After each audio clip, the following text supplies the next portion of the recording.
नमस्कार व्यूअर्स, मैं हूं अमीश देवगन और आप देख रहे हैं देश का सबसे लोकप्रिय कार्यक्रम आर पार।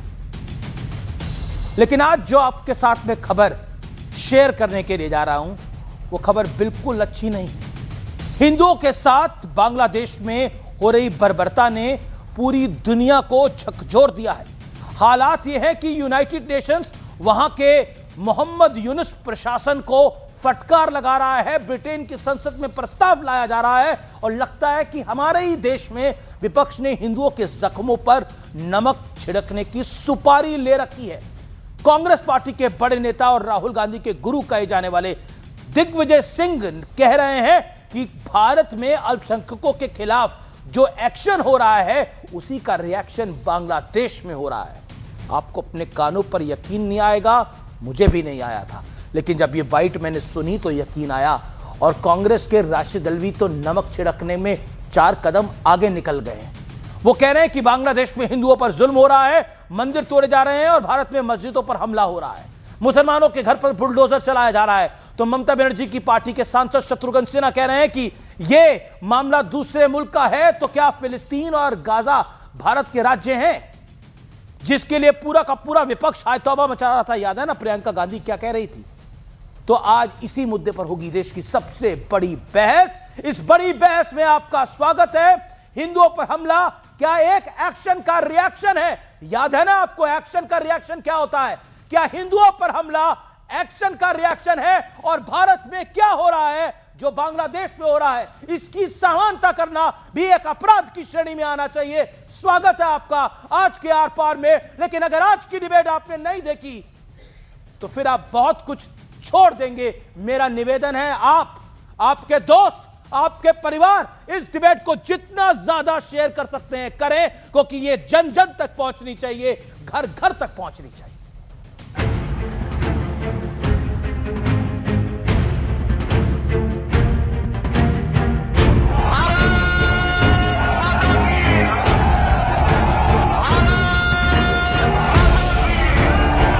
देश के शहर शहर में यह आक्रोश बांग्लादेश में हिंदुओं से हो रही निर्दयता के खिलाफ है। लिंचिंग हो रही है, आग लगाई जा रही है, मकान दुकान फूके जा रहे हैं, लेकिन अपने ही देश में बैठे कुछ नेता इन हिंदुओं के जख्मों पर नमक छिड़क रहे हैं। राहुल गांधी के राजनीतिक गुरु कहे जाने वाले दिग्विजय सिंह इसे एक्शन का रिएक्शन बता रहे हैं।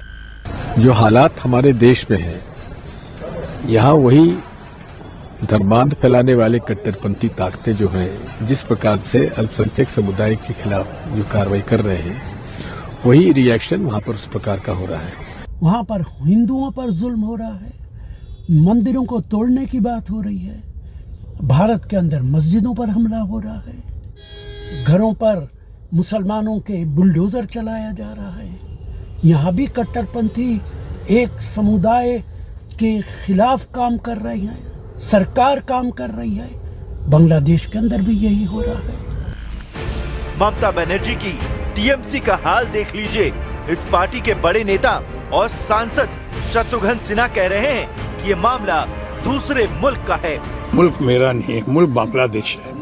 कि वहाँ के यूनुस साहब जो हैं नोबेल प्राइज विनर हैं, जो कार्यभार संभाला हुआ है प्रेसिडेंट का, अब हम चाहेंगे कि वो इन बातों को जरूर देखें और चिंता होनी चाहिए, हो भी शायद रही होगी उनको। एट्रोसिटीज ऑन हिंदू, अभी आपने देखा डिपो का बारे में। जो रास्ता में बांग्लादेश जा रहा है, मेरा लगता है कि बांग्लादेश में जो लोग आज सत्ता पे है वो लोग बहुत दिन तक नहीं रहेगा। सवाल है कि क्या फिलिस्तीन, गाजा और हमास का मुद्दा हमारे देश का अंदरूनी मुद्दा था, जिस पर तमाम विपक्षी नेता छाती पीट रहे थे। वैसे कोलकाता में बांग्लादेशी हिंदुओं के समर्थन में हुए प्रदर्शन के दौरान ममता सरकार की पुलिस ने लोगों पर लाठी भांजने में कोई कसर नहीं छोड़ी। अब जरा राहुल गांधी का हाल देखिए। जर्मनी पहुंचकर इन्होंने अपने देश को खूब कोसा। There is a wholesale capture of our institutional framework. When you look at our intelligence agencies, you look at the CBI, you look at the ED, they've been weaponized. look at the number of cases that the ED and the CBI have against BJP people. You'll find the answer 0, right? And look at the number of cases they have against people who oppose them, and you'll find that pretty much most of them are political cases. And so there is a weaponization of the institutional framework. लेकिन राहुल गांधी को इस अंतर्राष्ट्रीय मंच से लोकसभा में नेता विपक्ष के तौर पर बांग्लादेशी हिंदुओं के साथ हो रहे लिंचिंग का मुद्दा नहीं उठाना चाहिए था। लेकिन आज सबसे बड़ा सवाल है कि क्या दिग्विजय सिंह जैसे नेता वोट बैंक के नाम पर बांग्लादेश की एंटी हिंदू ब्रिगेड को कवर फायर दे रहे हैं। आज इसी पर होगी देश की सबसे बड़ी बहस, हिंदुओं पर हमला, एक्शन का रिएक्शन। और अब वक्त है आर पार के सुप्रसिद्ध विश्लेषण का, हिंदुओं के जख्म पर विपक्ष के नमक का विश्लेषण। पहला फैक्ट, धार्मिक उत्पीड़न के शिकार हिंदुओं के खिलाफ सीए आया, विपक्ष ने खूब चाटी पीटी। इसमें आम आदमी पार्टी भी थी, इसमें कांग्रेस भी थी, इसमें सपा भी थी, इसमें तमाम दल थे, इसमें ओवैसी की पार्टी भी थी। इस कानून में सिख, बौद्ध, जैन, पारसी और ईसाई समुदाय शामिल है और यह सत्य और तथ्य है। और याद करिए, शाहीन बाग करवाया था आम आदमी पार्टी ने दिल्ली के अंदर, कांग्रेस उसके समर्थन में थी और सीए के खिलाफ झूठा प्रचार किया था।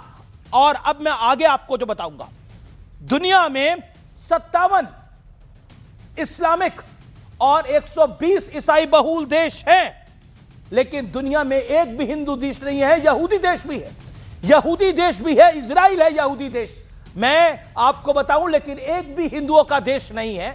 भारत भी हिंदू राष्ट्र नहीं है, भारत भी एक सेकुलर देश है, पंथ निरपेक्ष देश है, धर्म निरपेक्ष नहीं, पंथ निरपेक्ष देश है। और अगर हिंदुओं के साथ बांग्लादेश में आज अत्याचार हो रहा है तो हिंदू कहां जाएंगे? पाकिस्तान में अगर अत्याचार हो रहा है तो उनकी का देश कौन सा है उनको लेने वाला? भारत ही है। और उसी सीए का विरोध करने के लिए ये तमाम लोग लामबंद हो गए थे और तमिलनाडु में दिया न जलाने को लेकर लामबंद हो गए। ये हिंदुस्तान में हो रहा है जी, कहां बैठे हैं आप लोग? आइए मैं बढ़ता हूं आगे, तीसरे फैक्ट की तरफ जाता हूं। 1974 में बांग्लादेश में 13.5% हिंदू आबादी थी, जो 2022 में मात्र 7.95% रह गई। 1951 में पाकिस्तान में हिंदू आबादी 13% थी, अब यह मात्र 1.73% है। यह तीसरा फैक्ट है और हार्ड फैक्ट है। चौथा फैक्ट, यूएन चीफ ने मोहम्मद यूनुस को फटकार लगाते हुए कहा, हिंदुओं को सुरक्षा दो। ब्रिटेन की संसद में बांग्लादेश में हिंदुओं के पर अत्याचार को लेकर 2 प्रस्ताव पेश हुए हैं।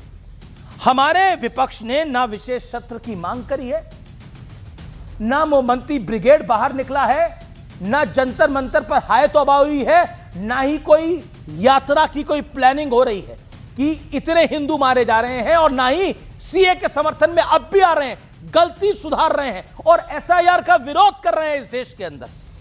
अब बड़ा सवाल यह है कि विपक्ष के आक्रोश और खामोश होने के पीछे सिर्फ और सिर्फ वोट बैंक वाला गेम होता है, यही आज का बड़ा सवाल है और यही आज की इस चर्चा का विषय है।